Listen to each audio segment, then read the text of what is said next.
Welcome to this CommunityViz video tutorial. This tutorial is about the Optimizer decision tool. In this video we'll talk about the Optimizer and what it does. We'll cover how to use the Optimizer wizard.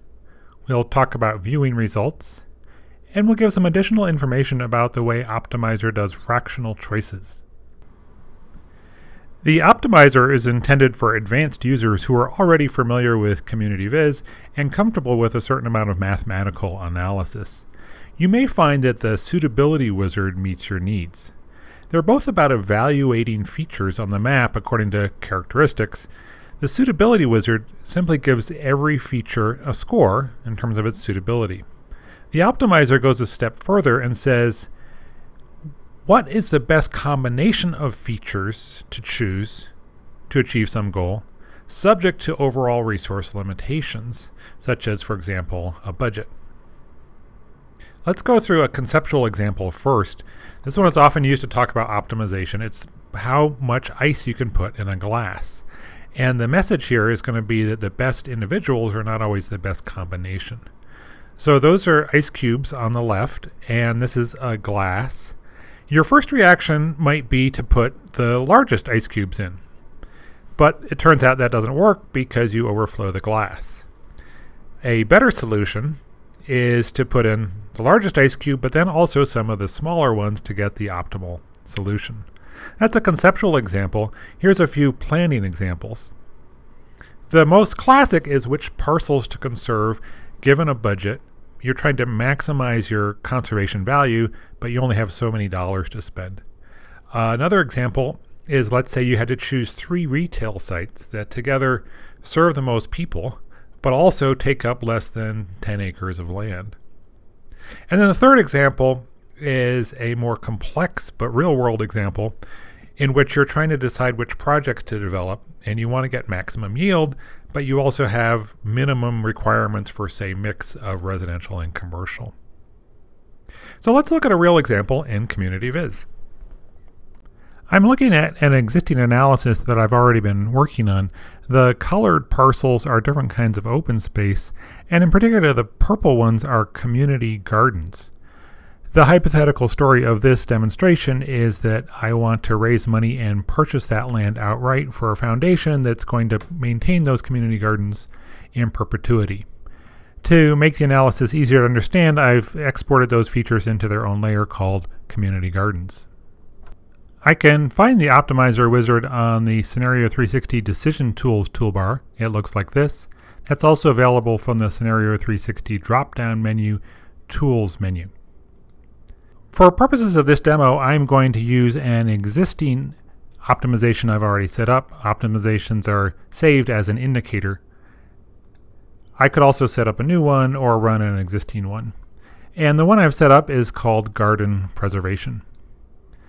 Now, it's in the layer Community Gardens, and what I want to achieve with this is to maximize the total acreage of community gardens given the budget that I've given myself. So I chose this attribute in Community Gardens called acreage, and I said maximize it. I need the wizard to tell me which features to select. That's the result attribute. And it's going to create that attribute and populate it for me. I asked it to put it in an attribute called optimal fraction. If I didn't have that attribute already set up, an empty one ready for me to go, I could set up a new attribute right here and then use it by choosing it from this list. Next, I have to set up my constraints. In my case, I just have one constraint. It's about the budget. And what I said is the total assessed value needs to be less than my variable assumption for budget. I can add more constraints if I wish. The way constraints work is they sum up all the attributes for the selected features, and then you can do less than, equal to, etc. Finally, on the last page of the wizard, I select my run options, and then I'm ready to look at my results. When the wizard first completes, I can't see anything on the map. However, if I look in the attribute table, I can see results in the particular attribute I asked results to be populated into, in this case optimal fraction.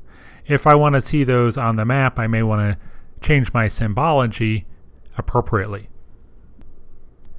For purposes of this demo, I've set up some charts and assumptions to help me illustrate what's going on. You have to set these up yourself. The wizard doesn't do it for you.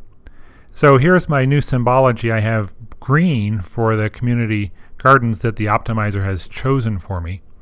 And that's based on this budget, which goes from 0 to $25 million. I've also got a couple of charts here. This is my budget. And next to it is the cost of the features that were actually selected. You'll notice right now the cost is less than the budget, which is good.